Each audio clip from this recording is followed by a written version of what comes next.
UAP are airborne objects that, when encountered, cannot be immediately identified.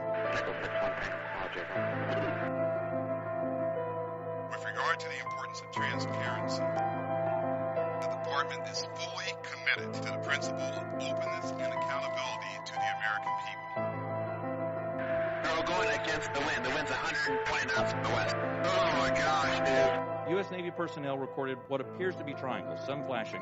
The video was taken through night vision goggles with a single lens reflex camera. Well, I mean, it's a pretty high-profile incident. I don't claim to be an expert. You're the guys investigating it. I mean, who else is doing it? There's a whole fleet of them. Look on the ASA.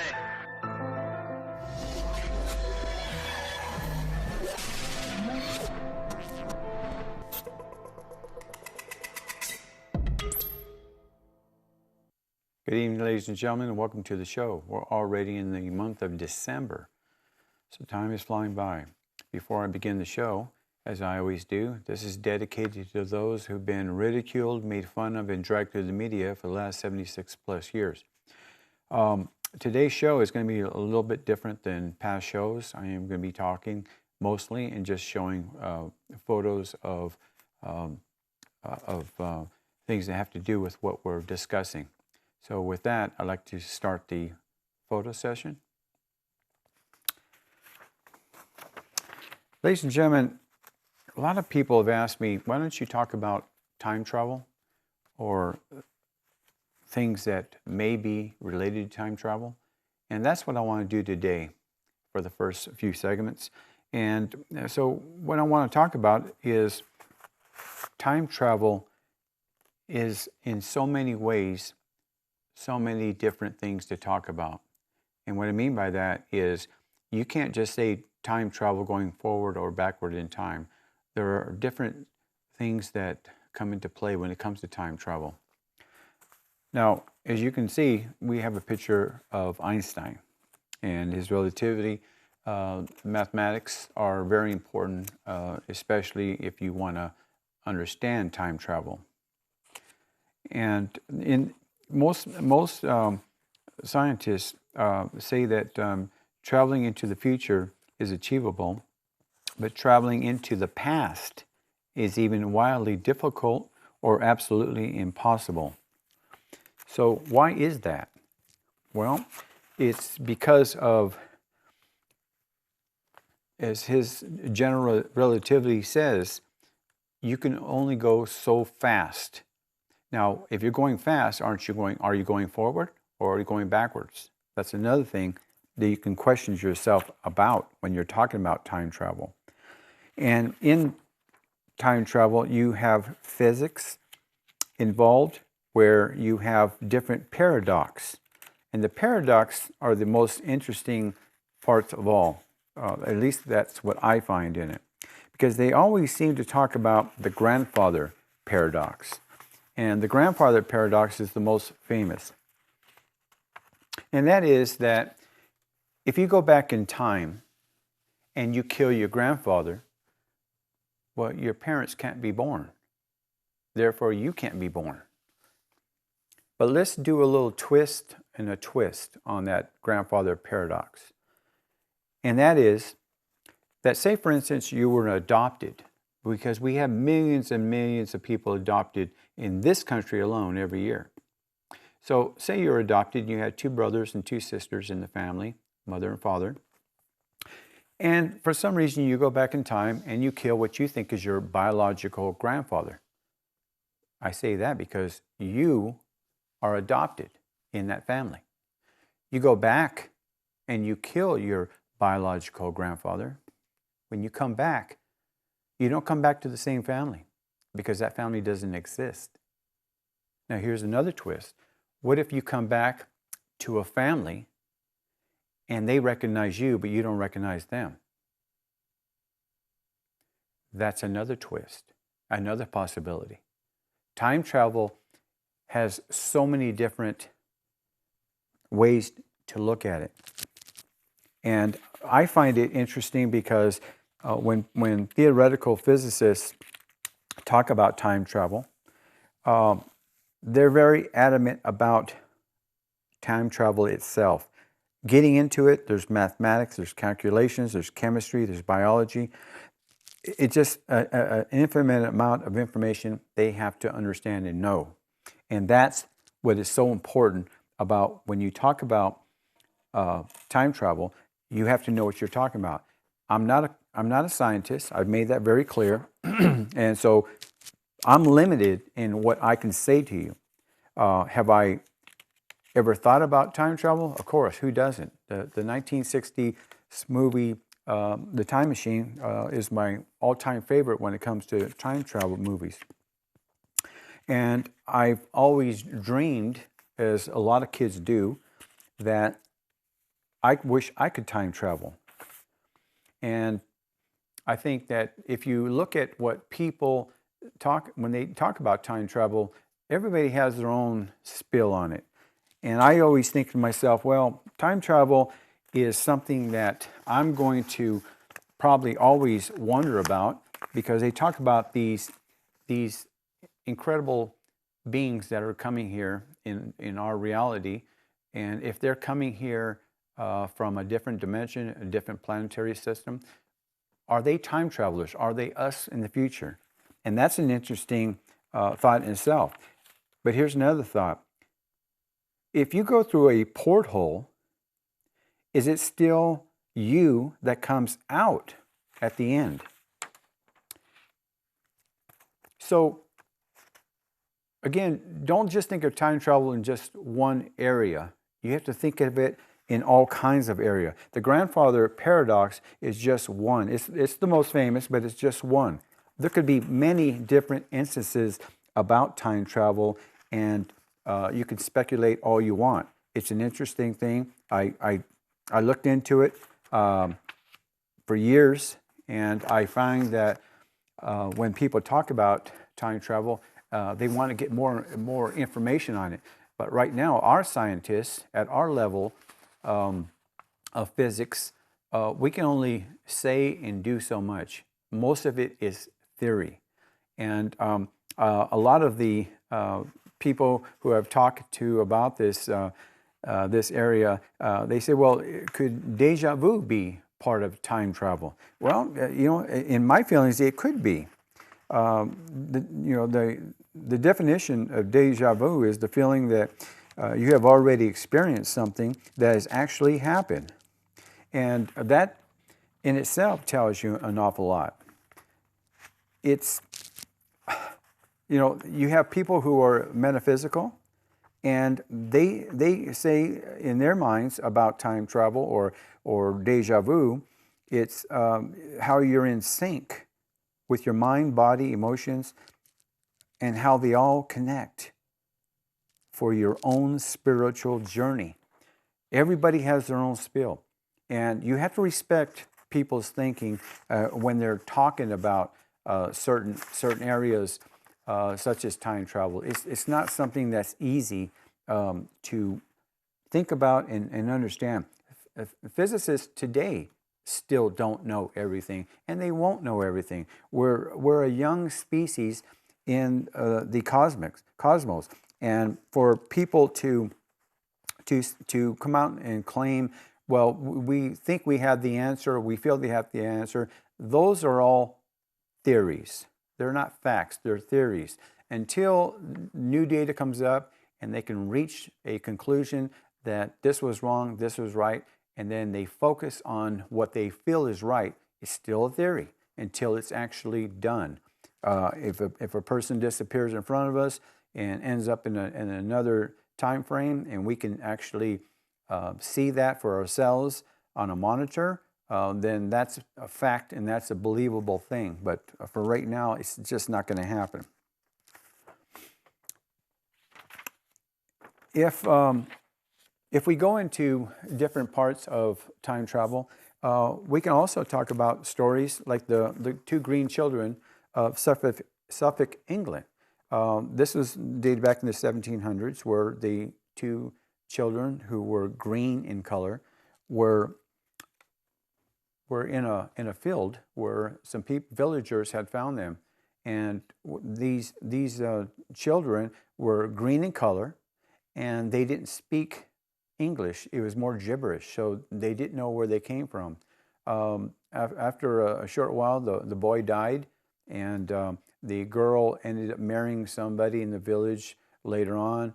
And it is to some a folk story, but to people in England, it is a true story. It just happened to be something that's a mystery, but they have a lot of stories about the green children in England, Suffolk. If you ever go in that particular area, they have signs with two little green kids running in the field. I learned about that years and years ago, and I've been to England quite a few times, and I really never thought about going there and actually seeing it for myself. But there are signs as you enter the area where they have these on display. Interesting little story about it. There are other areas of time travel, such as speculative warp drives that they have coming up. They're building these craft, and hopefully before at least I pass on, we're going to be able to see ships that can actually mimic these UFOs going at supersonic speeds in the Mach range above 10, 15, 20, and that would be something else. They're currently working on a craft right now that can go so fast that you don't hear a sonic boom.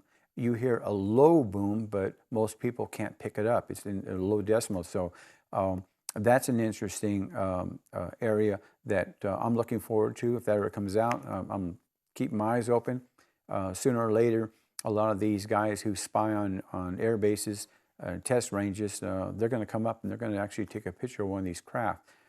There's several of them out there, but none of them come to mind right now that I can explore further until we get more data on it. But if we have found craft that can go Mach 10, Mach 15, Mach 20 without a sonic boom, you know that's alien technology. So with that, I hope you understand what I'm saying here. As far as my interpretation, we'll be right back.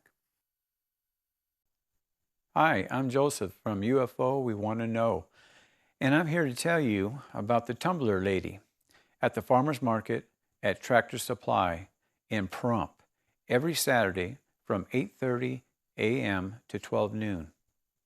These tumblers are locally made and have specialized designer toppers. Great gifts for Christmas or any holiday, and all can be custom made upon request by emailing the tumblerlady1@gmail.com. Also, you can purchase tumblers and mugs that I mentioned on UFO We Want to Know, aired every Saturday at 7 p.m. on KPVM TV channel 25.1. Thanks for supporting local Pahrump businesses. Welcome back. And on this segment, what we want to do is we want to get into my two friends here. I've always been interested in elongated skulls and the differences between the elongated skulls and a human skull. And today I brought in an example of what I'm going to be talking about here. And I'll be picking these skulls up later on, and I'll be able to point out what we were talking about. But right now we want to go through the photos, and I'll be talking through those photos. What you're looking at here are two skulls. One obviously elongated, the other one is a measure of an average human skull, to give you an idea of the difference. Interesting enough, on these skulls here, the elongated skull is missing the sagittal suture, and I'll be showing that when it comes back live to me. It's missing that suture, which complicates things from mainstream scientists who claim that these are just human beings that have had their heads binded in such a way that it stretches out the skull to make it elongated. Many people call it cranial deformation, head binding, but there are some mainstream scientists out there that don't like those names. Matter of fact, they feel that those names are poorly applied. And of course, if it doesn't fit their narrative, they're going to try and change that narrative. And they like to use the acronym ACM, which is Artificial Cranial Modification. The mainstream scientists don't care to debate people like Mr. Brian Forster, who I find to be an extremely intelligent man. They don't want to have a sit down with him and go over these skulls. So I'm not going to say on behalf of Mr. Forrester, I'm just going to tell you what I feel, my feelings, and what I've gone over for years on these skulls. And I've had this skull for quite a long time. This one is laser cut from an original skull. And it's got all the little nooks and crannies underneath. But I want you to take a look at the human skull here. What is interesting about this is if you look at the hole in the center, it's a foramen magnum is what that hole is. That sits on your spine. If you look at it, it's dead center from the skull. Weight ratio wise, it is in the center. And this is another conclusion that I have with these scientists, because they won't debate it. That's it. They just don't want to say anything about it. What they claim is that when the head is binded, what they do is they smash the bottom of it. And by smashing the bottom of it, they move that hole, which again is the foramen magnum.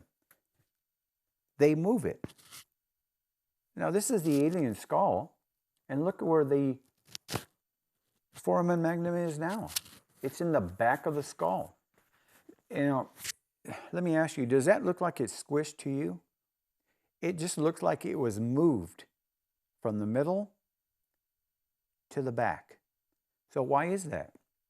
Well, obviously, the skull is elongated. You can't have it in the center because what will happen? Your head will go backwards and you won't be able to control it. So you have to have it that way. The mainstream scientists don't have a defense for that. They just don't. And so with that, they have no clear way of a conclusion about what's happening with these skulls and why why the foramen magnum is so far back. They don't, and they're going to continue on using the same old baloney that they're saying today, and that is that these alien heads are not alien heads. They're Homo sapien sapien.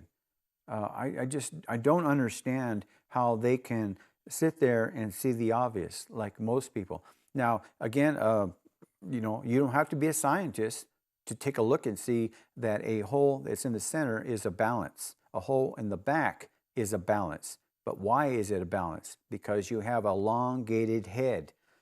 That hole has to go back to get that balance. The reason why humans have it in the center is so you can nod, you can go forward. In the alien head, most likely, they don't go forward. But that doesn't mean they can't. I've never met an alien, so I can't tell you for sure. But this is proof positive right here that the foramen magnum in a human being is centered and the alien heads are in the back. It's very clear to me anyway, as a non-scientist or a person who's not going to argue with anybody, that this is a conclusion that I can come out with.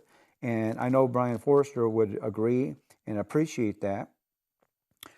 And with that, I don't know what else to say. So after this photo is done, I'm going to be showing you how I come to these conclusions myself, and the other anomalies that are on these skulls. there's not a lot, but there's enough to make a case. And I'll give you, for instance, here, if you look at this particular skull here versus the human skull here. In the human skull, okay, you have your sagittal suture, plain to see, okay? On the alien skull, or elongated skull, to make the scientists happy, there's no suture. It's gone. If you bind the skull, if you bind it, you can't get rid of the suture. There's just no way. It doesn't disappear. There was supposed to be a suture there if it's a Homo sapiens sapien. There's not. There's another anomaly on this skull. Not all, but a lot of them have. And it's important to look at the anomalies on these particular skulls, because if there's no suture on this skull here and it was stretched, I asked the scientists, where did it go? How did it disappear? When you bind it, you wrap it, but you don't touch the suture. So there's no way for that to have happened. And there are other anomalies about this particular skull. When I got the information on it, I'm really not sure if this is a male or female, but I know it wasn't an adult. I believe they said it was a female, but the information I got back was from Russia, and I'm really glad that they were able to do what they did in the short time that we were still be able to get things from Russia. As you can see, it has all the little nooks and crannies inside of it. This is laser done. It's not something they molded. It's a laser. It's not a real skull, of course. It's replica. And I find this skull extremely interesting. And I'm going to be getting into other anomalies on this skull here, but I want to make it real clear that if scientists want to really show people their science, not just theoretical science, but their science, human understanding, they have to, at least for the most part, they have to show us positive things that they see, instead of saying, well, mainstream science is going to stick to their guns on this. Is it because they don't want to change the history books? It's got to be something more than just, I'm the scientist, it's my degree on the line. That's okay. There have been people wrong in the past who have said things, and then in the future, they were proven wrong. We're not making fun of them. People make mistakes. Scientists make mistakes. And if you look at what we are presenting today, I could be making mistakes. There may be a reasonable understanding of what happened to these people. Now, these are from Paracas, Peru, and they are approximately 3,000 years old. And there's not one or two of these. There are hundreds of these skulls, hundreds. And on the next segment, I'm going to tell you where we believe these beings came from originally, because these beings were not just without hair. And we're going to go over that on the next segment. Also, I'm going to be showing you two more anomalies on this particular skull when we get back. But I want you to concentrate on what I'm saying, because scientists are going to say, he doesn't know what he's talking about. This is their go-to line. He's not a scientist. Well, you know, when you go study something and you study real good, you know, there's many people out there in the world that have made discoveries, and they did it by chance. I'm not saying I'm doing anything here by chance. What I am saying is that just because you have an expertise here doesn't mean somebody else can't have an expertise in that same area of expertise. And I look at when I study something, I really get into it. I go up and down with it, and sometimes I can't sleep, and I have to think to myself, well, what about if I think out of the box? And I come to different conclusions. Just like these elongated skulls here, I've come to a different conclusion because the mainstream scientists won't debate people like Brian Forrester, who has studied this for over 10 years. That's a long time to study an anomaly on a particular area that I believe he's got the best expertise in the world. Now I'm a little prejudiced because I cared to read his books, his videos. I find them most fascinating. And if there's a scientist out there that wants to debate him, please let him know. He'll be all up for it. We'll be back after this message. Hi, I'm Joseph from UFO We Want to Know. And I'm here to tell you about the tumbler lady at the farmer's market at Tractor Supply in Pahrump every Saturday from 8:30 a.m. to 12 noon. These tumblers are locally made and have specialized designer toppers. Great gifts for Christmas or any holiday, and all can be custom made upon request by emailing the tumbler lady 1@gmail.com. Also, you can purchase tumblers and mugs that I mentioned on UFO We Want to Know, aired every Saturday at 7 p.m. on KPVM TV channel 25.1. Thanks for supporting local Pahrump businesses. We're back, and I'd like to do one last thing before we begin this particular segment here. I wanted to show you the bottom of this alien skull, that I call it.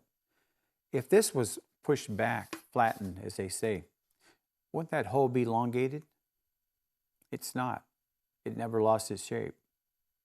So therefore, the foramen magnum has never been interfered with.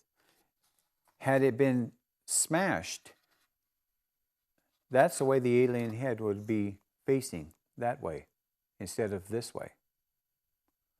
So if it has been smashed, that's the way it would be on the spine of the alien, looking up all the time.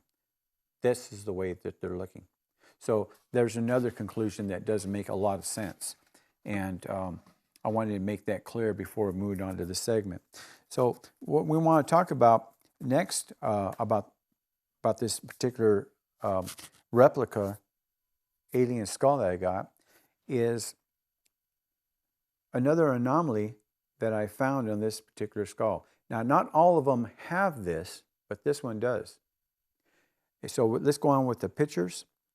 And what we're looking at here are cave paintings that are approximately 10,000 years old. And what they depict are humanoids with helmets and antennas on their heads. Now, you can debate that all you want. This is not the only one that we have. There are many, many cave paintings that depict aliens with clear antennas coming out of the back of their head. And I'll be showing you a few of those. So why would somebody paint something with appendages sticking out of their head if that isn't what they saw? It doesn't make any sense. When these ancient artists drew things, whether they were cave paintings or they were scratched into the rocks, wherever they saw these, they did them for a reason. They were doing their own history books, if you will. And by depicting what they saw, they did it for future generations. When they saw them, they would say, well, Grandpa saw it, or my dad saw it in their day. It's nothing new. Today, little kids, they draw what they see. If they see something that they're real fond of, like a cat or dog, little kids draw cats and dogs. What's the difference? If you look at this particular cave painting, this is 10,000 years old. look at the helmet to the left, but what's coming out of his helmet? It could be antennas to the helmet. But look at the one just to the right of it, dead center of the screen. That's coming out of his head. Now, there are some ancient peoples that say that there was people called the ant people. Ant. So are they fillers like the ants have? Who knows? But there are a lot of archaeologists, anthropologists, sociologists who won't talk about these particular things here. They won't talk about them. Obviously, they feel that, well, this was just decorative art for their caves, okay? Where did they get the inspiration from?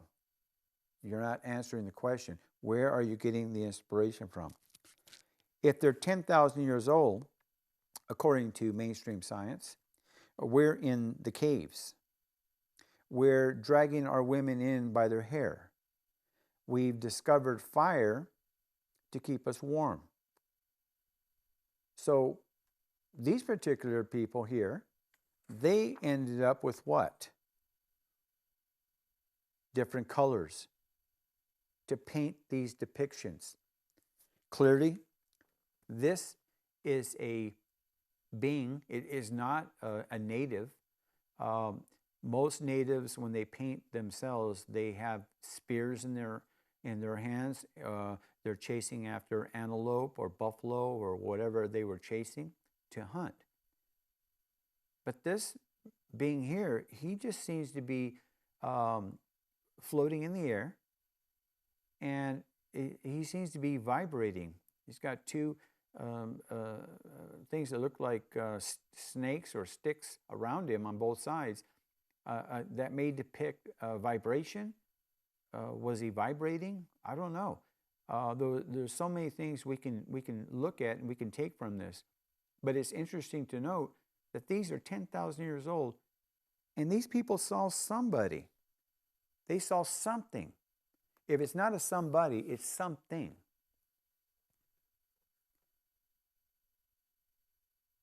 You can make up your own mind about this, whether you believe it's an alien or you believe it's an ant person.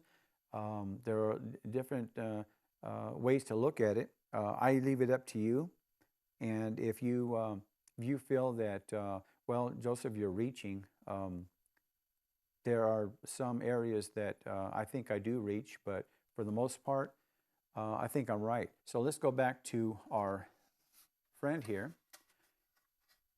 And in the back of it, there's two holes back here. There's two holes. So let me ask you something.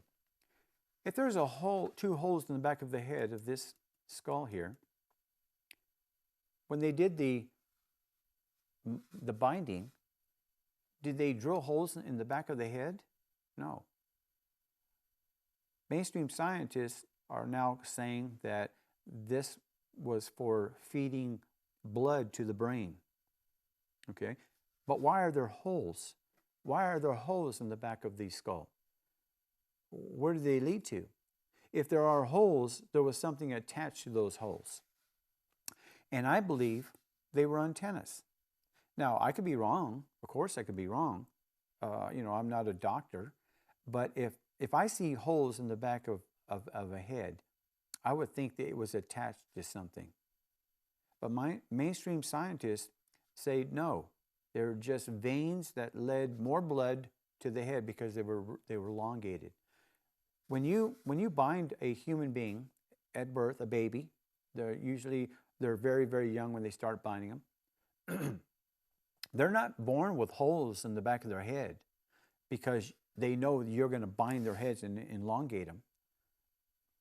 This is evolution. The sagittal suture that's missing is evolution. It takes time.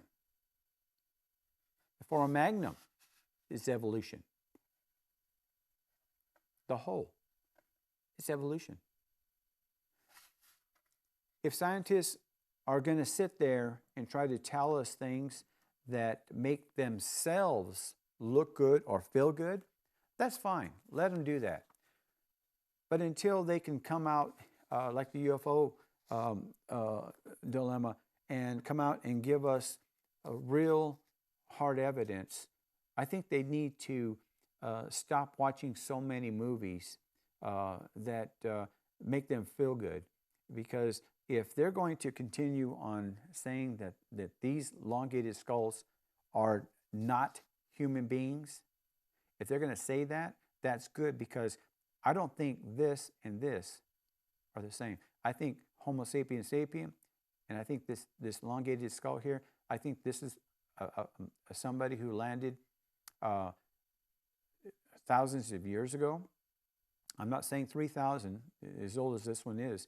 I'm saying thousands of years ago. I believe they landed here and tried to make the best they could, because they may have crash landed. And I believe that these skulls that they're finding, who did, by the way, did not originate from Peru. These originated from the Caspian Sea, the Black Sea, the Caucasus, Russia. I believe they crash landed here with a lot of these beings on the ship. Enough of these beings where I believe they multiplied, they lived, and then they started to move around the world. And I believe they went from the Caucasus down to South America. They found this large inlet in Peru, and I believe that's where that's why these people were buried there. They weren't taken back to the Caucasus. They buried them where they lived. And genetics show that the people from Paracas, these elongated skulls, and the ones in the Black Sea area, the Caspian Sea area, their DNA matches. And so we know that they went from there to there, back 3,000-4,000 years ago. The conclusions that I am bringing to this particular show may not be concrete, but there's a lot of evidence to prove the fact that these, if you want to call them aliens, or if you want to call them people, the Homo sapiens sapien, whatever you want to call them, they are people that lived 3,000 years ago. Let's go back to a couple more photos here.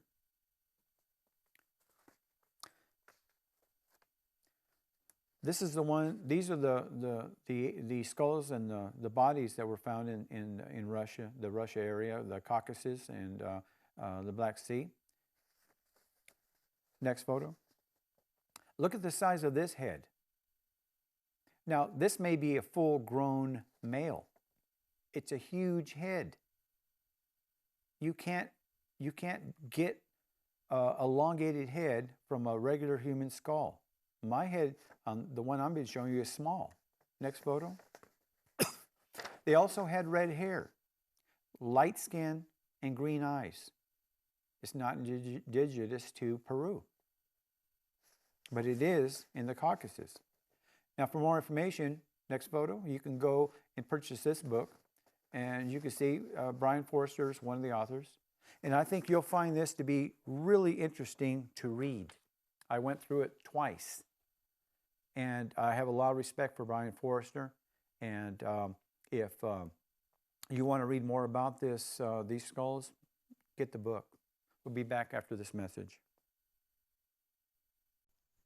Hi, I'm Joseph from UFO We Want to Know, and I'm here to tell you about the tumbler lady at the farmer's market at Tractor Supply in Pahrump every Saturday from 8:30 a.m. to 12 noon. These tumblers are locally made and have specialized designer toppers. Great gifts for Christmas or any holiday, and all can be custom made upon request by emailing the tumblerlady1@gmail.com.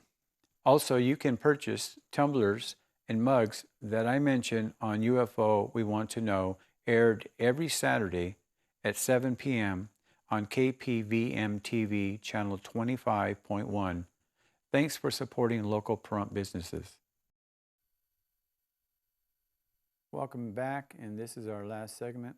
A lot of times I'll say that I save the best for last. In this case, I don't really consider the best for last, even though I've got one video and pictures of the craft that's in the video. But I want to talk about something that I think is very important. I told people from the very beginning when I started doing my shows that I'm for the taxpayers. I've always been for the taxpayer, and I always will. There have been people who told me, I like your politics. Okay, I don't consider them politics per se because I don't get into politics. I don't care to watch what's going on as far as the politics, and maybe I should as a citizen. But it is such a, it brings you down so much, you get tired of hearing it. And it's, to me, it's the same old, same old. I am concerned about what's going on around the world, and so that's why I do mention the wars we have right now, the two wars. And but I don't like to get into too much politics other than when I see American taxpayers being used as fools because of all the expenditures that the government is doing.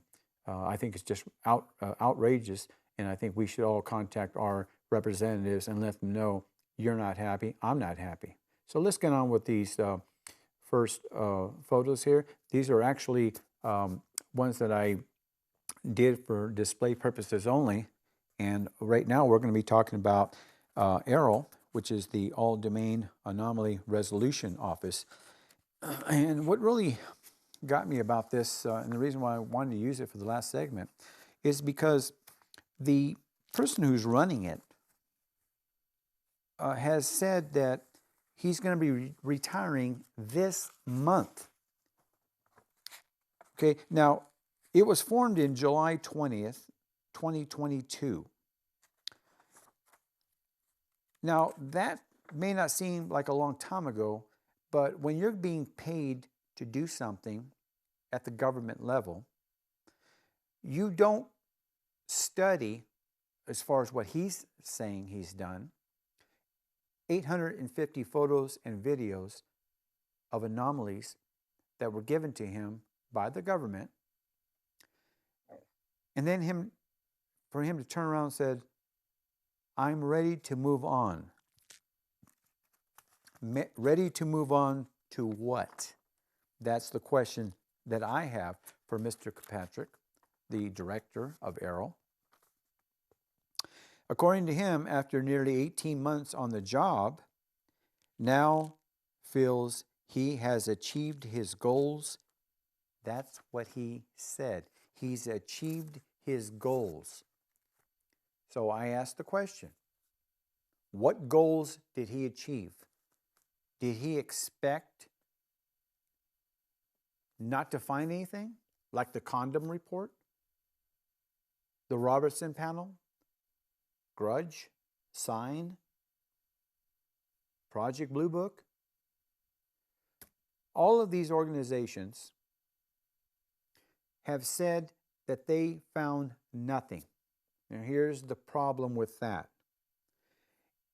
If they found nothing, and then somebody wants to come out and whistleblow, why is that part of the national security?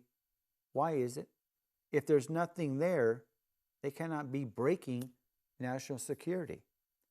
Now, I'm all for secrecy when it comes to the United States being the strongest and the best in the world as far as our defense, our air forces, armies, Marines, Coast Guard. We have the best of everything. All of our branches are the best in the world. We have the best tech, and that's because of the dollars we spend on defense. But when you get people like Mr. Kirkpatrick, who has been given so much information, and then comes back and says after all this time, well, there's nothing to see. It's a nothing burger. Aren't you tired, Mr. Taxpayer out there, Mrs. Taxpayer out there? Aren't you tired of hearing the same old baloney from all these organizations? And the only reason we found out about ATIP is because of the senator who came out and told the American people that he spent $22 million on this program. There were 3 senators involved. And had we not heard from Senator Reid about that, we would have never known the government spent $22 million. But you got people like Mr. Kirkpatrick here, who's got his paychecks. He's ready to run. Now he's a PhD, so I'm assuming they paid him hundreds of thousands of dollars to do this job. We don't know how many people were involved in this organization, this project. We don't know if it's going to continue after he leaves office.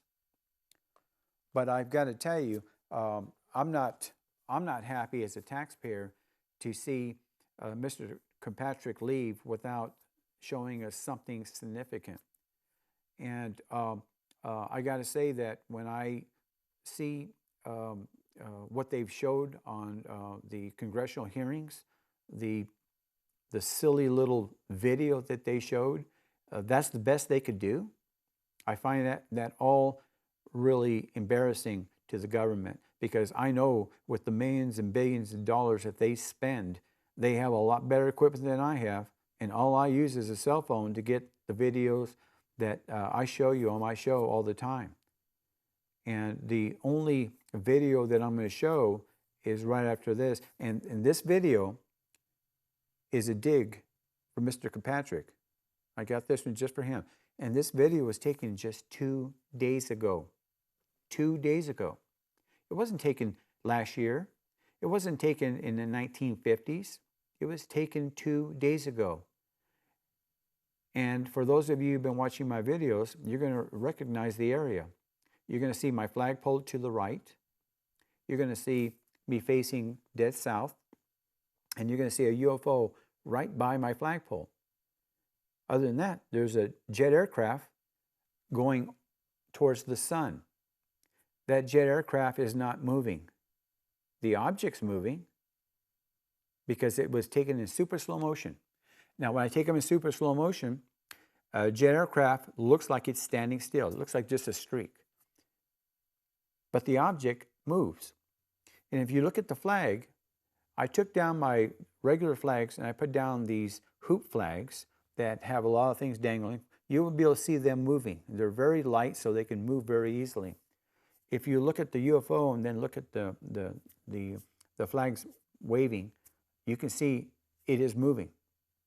But the craft on top, the jet aircraft, was not. So let's go to the first photo. You can see the little arrow down there. That's how small it was. Now look directly above that, and you can see the jet aircraft up there. Okay. Now this is a still, and I've taken 6 pictures, and this is the first. Let's go on to the next one. You can see the craft there, and what I do is I isolate it. That way you can get a better idea where it's at. Of course, you see my flagpole. Next photo. Bigger, and take a look at it. It was going from left to right. You got that brilliant glow around it, as I've been talking about these in the past. Next one. A bigger one. You can see the cold air around it, the density. It's got an aurora around it, like a blue. Next one. This is using my software. You still got the light blue haze around, which indicates cold air, density. The next one. This is the finished product of it.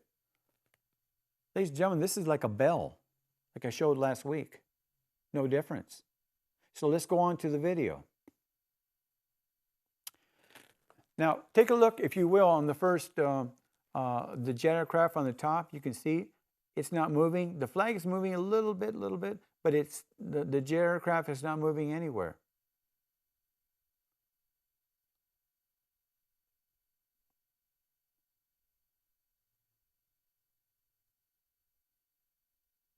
The object is left to the flagpole, and it's moving from left to right towards the flagpole. We got some arrows now. I wanted you to see it without the arrows once because some people say, well, I don't need to see the arrows, but some people just can't find them, and I don't want to upset them, so I want to make sure that everybody gets to see it. See, the aircraft is not moving, but look at the UFO. Now, at the very end of this video, we actually had to slow it down even more because it zipped across the landscape there. It just takes off and it goes into that tree to the right.